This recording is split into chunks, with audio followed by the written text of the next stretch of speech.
People in the 1960s were significantly thinner than we are today, and they weren't counting calories or following fad diets. This is absolutely true. From portion sizes so small they'd shock modern restaurant goers to family dinners that were non-negotiable daily events. In this video, we'll discover the 10 most surprising, practical, and completely forgotten diet secrets that kept people naturally slim in the 1960s. Number 10. They never snacked between meals. Close your eyes and picture it. A tidy kitchen with linoleum floors, a ticking clock on the wall, and a mother humming softly as she wipes the counter. It's 3 o'clock in the afternoon.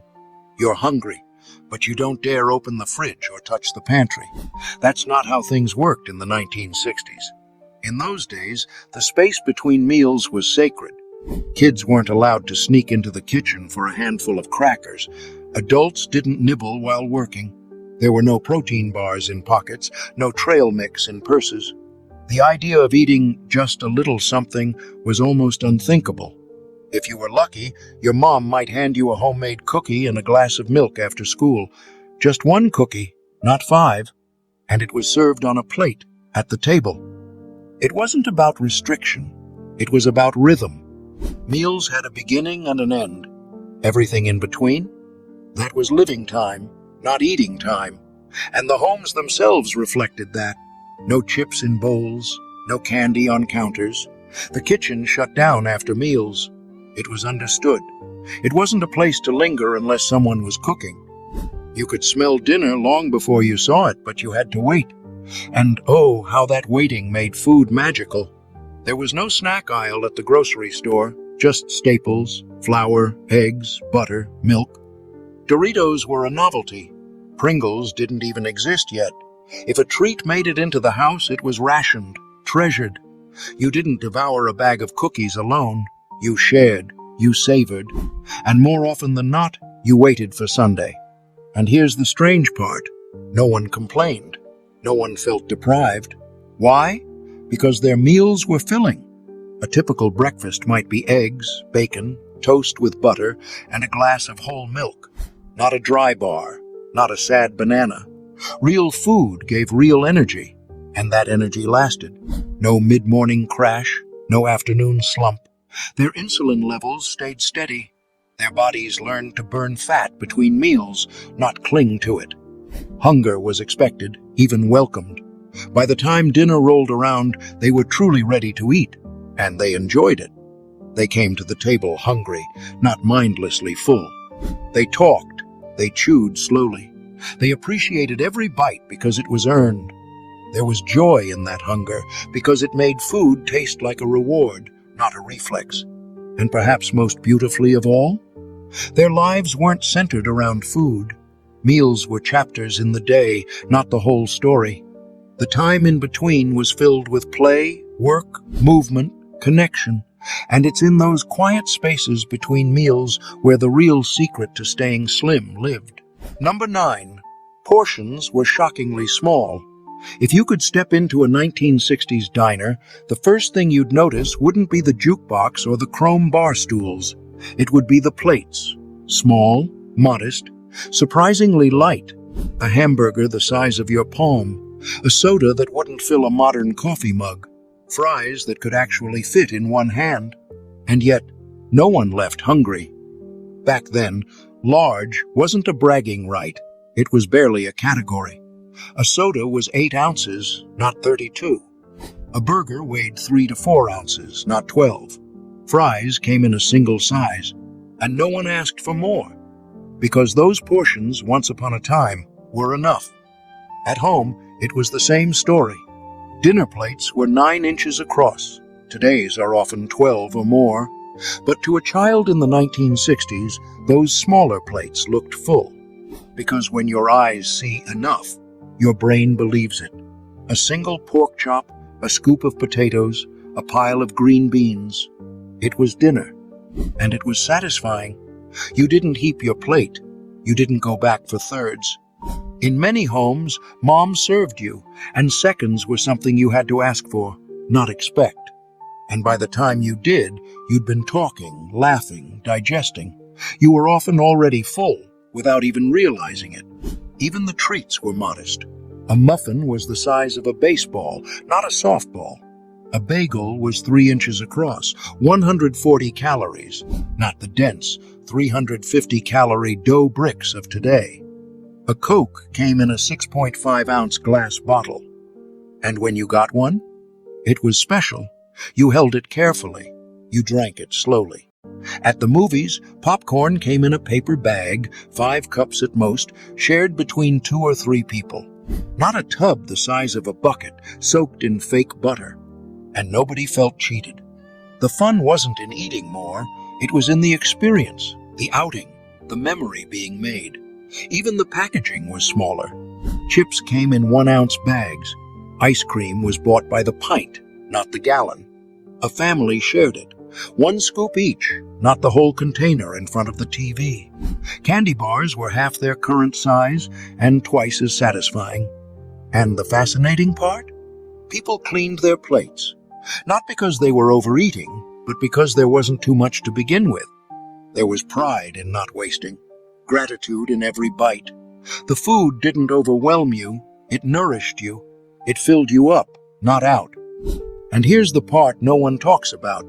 Smaller portions created a sense of ritual. A slice of pie wasn't just dessert. It was a reward, a pause, a moment. You didn't scarf it down while scrolling. You sat at the table, you made eye contact, you savored. That's not just portion control, that's portion reverence. You remember the sound of your dad's fork hitting his plate when he finished. You remember your mom's smile as she asked if anyone wanted just a tiny little second helping. Number 8. Everyone walked everywhere.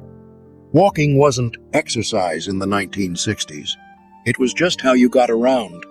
Kids walked to school with lunchboxes swinging and shoes scuffing the sidewalk. Adults walked to the corner store, to the post office, to visit neighbors. It wasn't planned. It was life. No one counted steps because everyone took thousands. There were no Fitbits, no step challenges. You didn't measure your movement. You lived it. Sidewalks stretched through every neighborhood. Front porches faced the street, not garages. And feet were the main mode of transportation. Kids might walk a mile or more each way to school, rain or shine. Buses were reserved for long distances, and carpools were rare. After school, they'd toss their books down and race back outside to ride bikes, play tag, or just roam until Mom called them in for dinner. Adults moved constantly, too. Housewives didn't have dishwashers. They stood at the sink 3 times a day, scrubbing and rinsing by hand. Laundry meant baskets, stairs, clotheslines, and clothespins, not the press of a button. Every chore was movement disguised as necessity. Even errands were active. You didn't drive to a megastore. You walked to the butcher, then the baker, then the grocer. Shopping carts were small, bags were paper, and you carried them, not just to the car, but all the way home. Life didn't bend to convenience. You moved with it. Men mowed lawns with push mowers, raked leaves by hand, and shoveled snow without machines. There were no leaf blowers, no ride-on mowers, just effort, just sweat, just the kind of honest work that kept a body strong without a gym membership. Even office workers got their steps. Copying meant walking to the machine. Meetings meant walking across the building. Changing the channel meant getting off the couch. Phones had cords, so if it rang, you walked to it. Movement was built into every task, every moment. And what's amazing is, they didn't think of it as fitness. No one wore spandex. No one posted about steps on social media. Movement wasn't tracked. It was assumed. It was integrated into the fabric of the day, woven into work, chores, fun, and connection. Kids didn't go out to play for exercise. They just played. They ran, jumped, climbed trees, chased fireflies. They came home dirty, breathless, happy, and hungry. And because they moved all day, their bodies stayed lean, strong, and bursting with energy. Ask anyone who grew up in that time, and they'll smile. They'll tell you about the freedom of roaming the neighborhood, the sound of sneakers on pavement, the way the world felt big and walkable. Movement wasn't a task, it was a memory in motion. Even inside the house, you moved more. No remotes meant walking to change the channel. No microwaves meant you walked to reheat leftovers on the stove. Every action had a physical step. Life was a slow burn of constant motion. And that's the magic. We didn't exercise to stay slim. We just lived, and life itself kept us moving.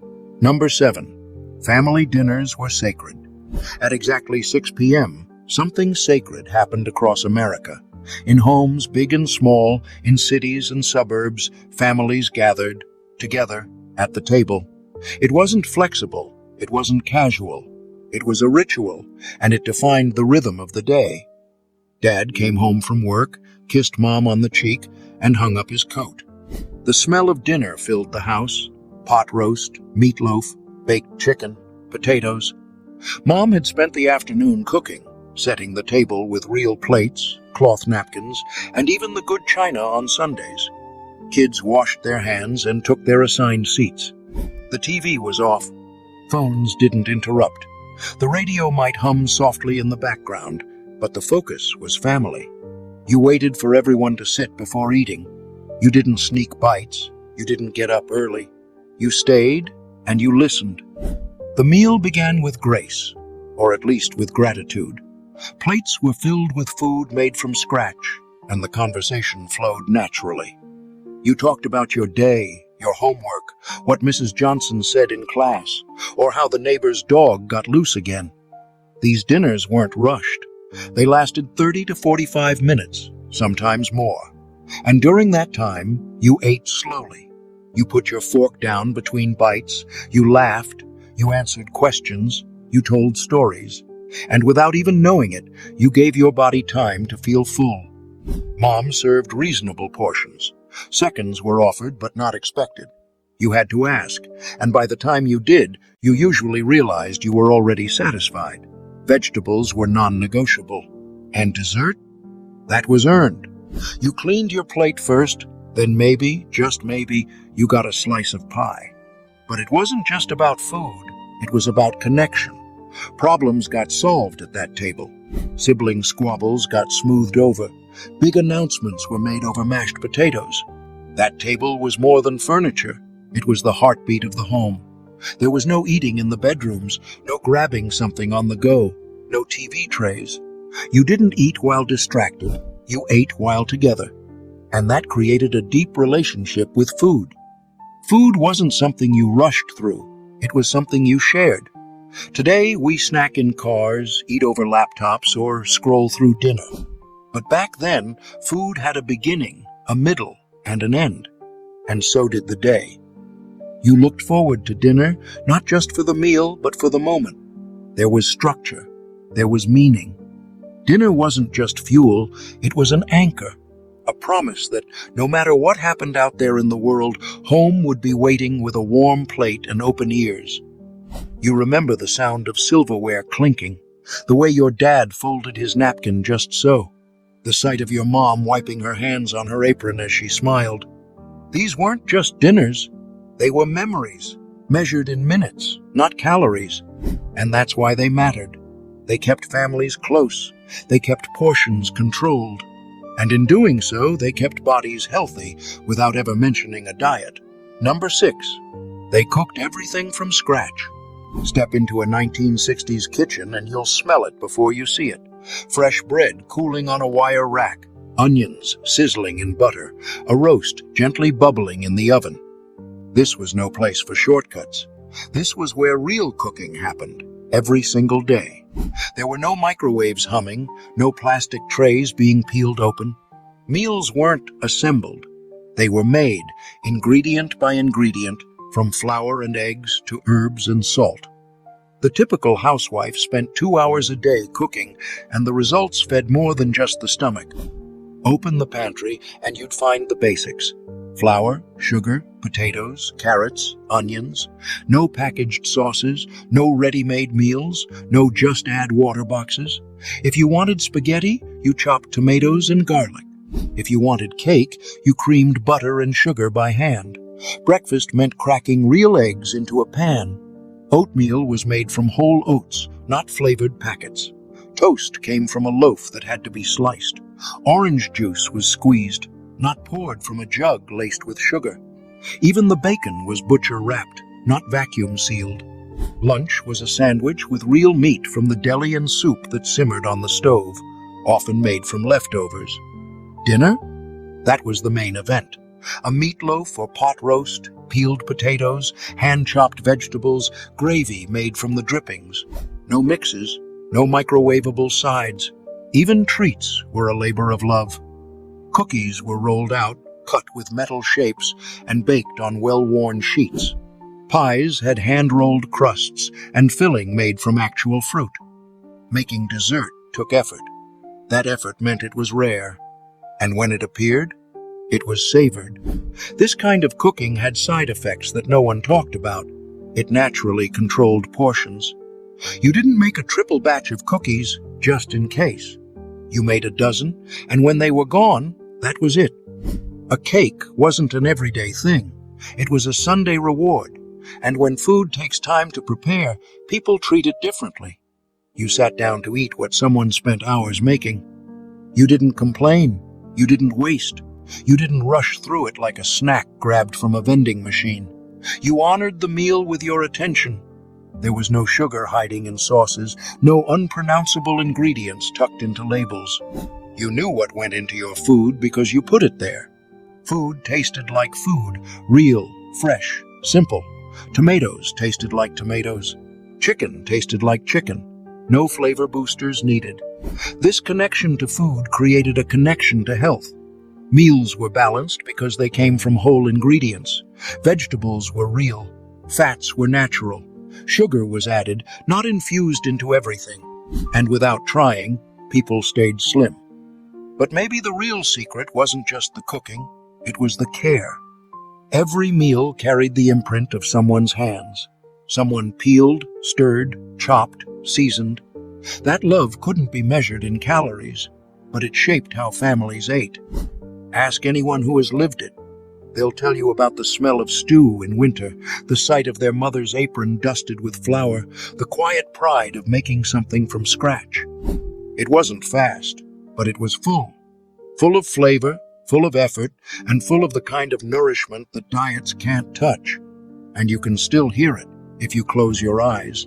The clatter of pots, the whistle of a kettle, the hum of a family kitchen.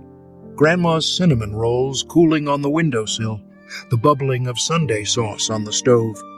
Those weren't just meals. They were memories that stuck to your soul. Number 5. Sugar was an occasional treat. In the 1960s, sugar wasn't an everyday indulgence. It was a treasure, a treat, a moment to be savored. You didn't expect it. You earned it. And when it came, it felt like magic. Dessert was a reward, not a right. You didn't finish dinner and immediately crave something sweet. You finished dinner, period. And maybe, if it was a special night, you got a sliver of pie or a scoop of ice cream, just one, and it felt like the highlight of your week. Sweets were reserved for birthdays, holidays, and Sunday dinners. Your mom might bake a cake on your birthday, and the whole family would gather to sing, clap, and cheer as she brought it out. That cake wasn't just food. It was love layered in frosting, sliced thin, and shared with joy. You didn't find candy in your backpack, purse, or glove compartment. Kids got a piece of penny candy from the corner store, and it was a big deal. Bubble gum, a Tootsie Roll, or a single lollipop, unwrapped slowly, enjoyed quietly, and stretched out like it might never end. Soda was a once-in-a-while thing. You didn't have it with every meal. You didn't even keep it in the house. A 6.5-ounce bottle of Coca-Cola at a diner felt like a celebration. You held it carefully in both hands, took small sips, and made it last. Every bubble felt like a party on your tongue. Even cereal followed the rules. Cornflakes, Rice Krispies, Cheerios. No cartoon characters, no rainbow marshmallows. And if it wasn't sweet enough, your mom would let you sprinkle a teaspoon of sugar on top. But that was it. You watched it sink into the milk like it was precious. And it was precious, because sugar wasn't hidden in everything like it is today. It wasn't lurking in spaghetti sauce or bread or peanut butter. You could taste sweetness when it was there because your taste buds hadn't been numbed by constant overexposure. When dessert came, it followed real food, a full meal, meat, vegetables, potatoes. Sugar wasn't the star, it was the encore. You were already satisfied, which meant a little bit went a long way. You didn't crave it, you appreciated it. Parents didn't need to restrict sugar because there wasn't much around to begin with. They didn't keep Oreos in the pantry. They didn't hand out fruit snacks on car rides. Sugar wasn't a habit, it was a highlight. Ask someone who grew up in the 60s and they'll remember the thrill of dessert. That tiny glass bowl of Jell-O with a swirl of whipped cream, that one homemade cookie after school, that slice of pie cooling on the counter. It wasn't constant, so it was special. And the result? Kids didn't develop a sweet tooth. They didn't crave sugar between meals. Their energy didn't spike and crash. Their teeth were healthier. Their waistlines were slimmer. And their relationship with food was more balanced. But most of all, those rare sweet moments became memories. Birthday cakes with little pink candles, fudge at Grandma's during Christmas, root beer floats after Little League games. These weren't snacks. They were snapshots of childhood. And maybe that's the biggest secret of all. Sugar tasted sweeter when it wasn't everywhere. When it was earned, honored, and remembered, not just consumed. Number 4, they ate on a schedule. The clock didn't just tell time. In 1960s America, it told you when to eat. Meals had structure, breakfast at 7, lunch at noon, dinner at 6. These weren't soft suggestions. They were sacred rhythms, and they brought balance to both bodies and lives. Everyone knew the routine. Dad poured his coffee at sunrise. Kids sat at the kitchen table with sleepy eyes and warm bowls of cereal. Mom buttered toast and packed lunches. No one skipped breakfast. No one grabbed a protein bar on the way out the door. Lunch came like clockwork. School bells rang. Office workers closed their folders. Factory whistles blew. The world paused. And people sat down to eat. Sandwiches in wax paper, soup in thermoses, apple slices and milk cartons. Lunch was a break, not a side activity. And then there was dinner, sharp at 6 p.m. Always. No excuses, no exceptions. You didn't eat on your own schedule. You waited. Because dinner wasn't just a meal, it was a meeting. The whole family showed up, and the food was hot, ready, and homemade. Between those meals, nothing. The kitchen was closed, no grazing, no snacking, no vending machines whispering your name. Your body learned patience, your stomach learned discipline.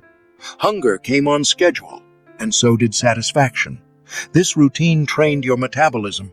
Your body knew when to expect fuel and when to rest. Blood sugar stayed stable. Digestion flowed naturally. There were long, peaceful gaps between meals where your body wasn't busy breaking down constant food. It was simply being. There was no decision fatigue, no wondering, should I eat now? No distracted munching while scrolling.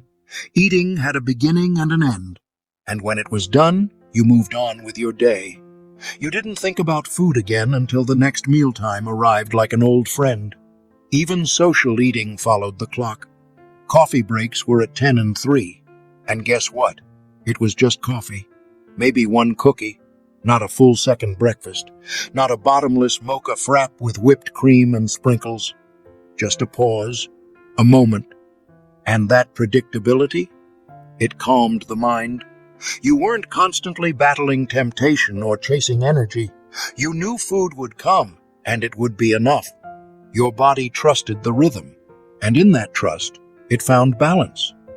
Dinner at 6 also meant something powerful. You were done eating long before bedtime. No late-night snacking, no indigestion, no tossing and turning on a full stomach. Just clean, quiet hours to rest and digest. It was harmony, disguised as habit. Ask anyone who lived it. They'll remember the kitchen clock ticking softly, the smell of dinner drifting through the house, the quiet anticipation as everyone gathered. They'll remember how good food tasted when you were truly hungry, because you waited. And that's the magic. It wasn't about restriction.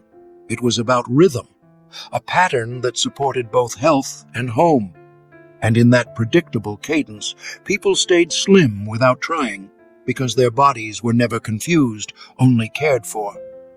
Imagine it now, the sun setting through the kitchen window, casting golden light on the table. Your mom in her apron, wiping her hands as she calls you to eat. Your stomach rumbles, but you smile, because you've been waiting, and you know something warm and wonderful is coming. The plates clink, the chairs slide back. The whole family sits, right on time, and for the next hour, life slows down. That's not just dinner. That's a moment you'll carry in your heart forever. Number 3. Fresh food was the only option. Walk into a 1960s grocery store and the first thing you'll notice isn't what's there, it's what's missing. No towering freezer aisles, no shelves packed with instant noodles or boxed meals, no endless walls of prepackaged, pre-washed, pre-sliced produce, just real food, honest food.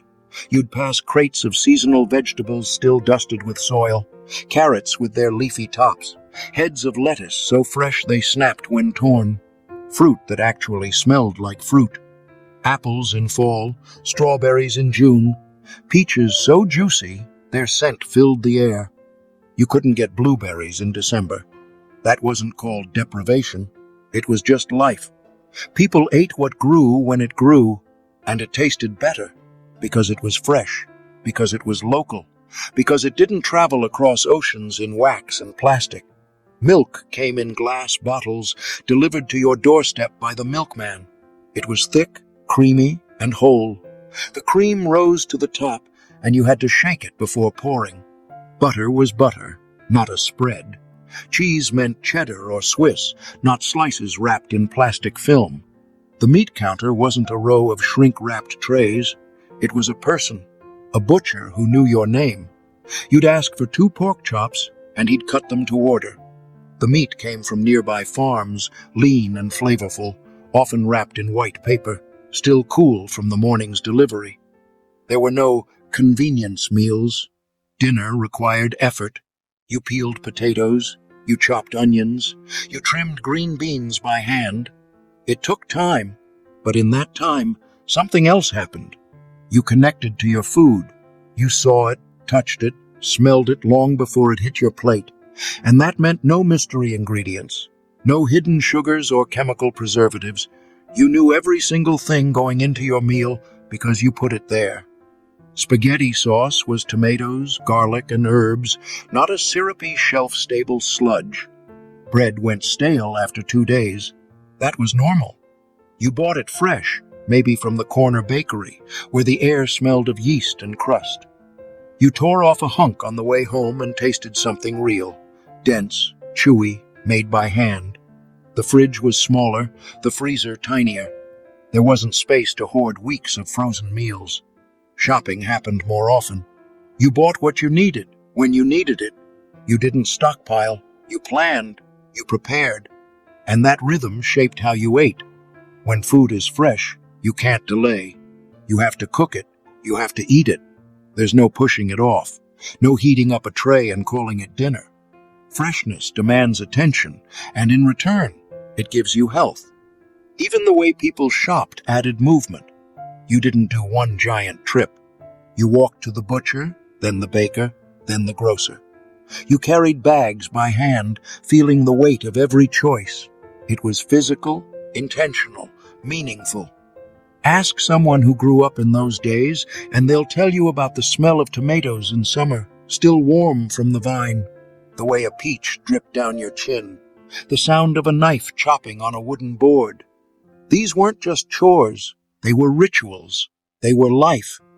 You learned to cook what was available, not what was convenient. You didn't need a recipe card for every meal.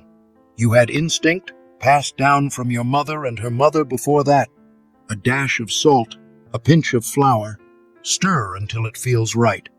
And when that fresh meal hit the table, you didn't just taste it, You remembered it. That roast chicken on a Sunday, the salad pulled from the backyard garden, the soup made from the bones of last night's dinner. Every bite was a story. And maybe that's why they didn't overeat. When food takes time, when it demands your hands and heart, you honor it. You don't shovel it in, you savor it. And that kind of eating, not fast, not fake, not forgotten, is what kept everyone slim. Number 2, physical work was normal. In the 1960s America, burning calories wasn't something you planned. It was something you just did. Every task, every chore, every movement of the day chipped in. Exercise wasn't a separate thing. Life itself was physical. Men came home tired, but not from lifting weights. They'd been climbing ladders, hauling lumber, bending over crops, or standing at machines. Even in offices, people moved more. They walked to meetings. They typed on heavy machines. They fetched their own copies and coffee. Emails didn't exist. You walked to your coworker's desk. Phones didn't follow you. If it rang, you got up and answered it. Movement was baked into the rhythm of the day. You didn't even notice how much you were moving, because everyone did. Housewives were dynamos.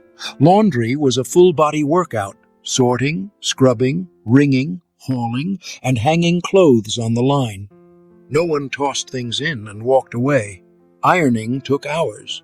Cleaning meant scrubbing, stretching, stooping, over and over again. Cooking wasn't push-button. It was stirring, chopping, kneading. No mixers, no processors. Everything was done by hand, and your hands got strong. Even setting the table and clearing it took more steps than we realize today. Everything was earned. Leisure meant movement, too. Kids ran free after school, bikes, jump ropes, dirt under their nails. Families danced, bowled, gardened. Even Sundays involved long walks, frisbee in the park, or chasing kids around the yard. Sitting still was rare, and screens were few. Home ownership wasn't passive. Lawns were mowed with clunky, unpowered push mowers. Gutters were cleaned with a ladder and a bucket. Dads fixed the car, painted the fence, built the treehouse. Moms tended gardens, lifted toddlers, and lugged groceries without carts that steered themselves. Even shopping burned calories. You walked to the store, then from aisle to aisle, then home again with bags in hand. You didn't buy in bulk, you bought what you could carry. Stores were smaller, so you made more trips, and each trip moved you. And the kids? They moved constantly. Hopscotch on the sidewalk, roller skating down the block, chasing each other through backyards. They didn't need gym class. They lived gym class. Screens weren't stealing their time or their health. You didn't hear about cardio or HIIT or 10,000 steps. No one wore a fitness tracker. But by noon, you'd already done more than most people today do all week. It didn't feel like a workout. It felt like life. That's the difference. People weren't trying to burn off anything. They were just doing what needed to be done.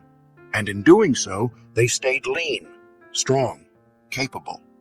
You didn't need to find time to exercise. Time was movement. The day was exercise. Ask anyone who lived it. They'll tell you how good tired felt. That full-body ache after a day spent digging in the garden, painting the porch, or hanging wash in the sun. It was a satisfying tired, the kind you could wear like a badge. And the best part? That work had meaning. You weren't sweating in place on a treadmill. You were doing something that mattered. A clean house, a mowed lawn, a hot meal. Every calorie burned brought results you could see and feel. Even the tools of the time told a story. Vacuum cleaners roared like engines and weighed a ton. Lawn mowers didn't glide. They growled, pushed forward by sheer grit. There were no smart gadgets or robot helpers. Every task demanded your touch, your muscle, your time. And strangely, people didn't resent it. They took pride in it. That tired ache at the end of the day wasn't something to escape from.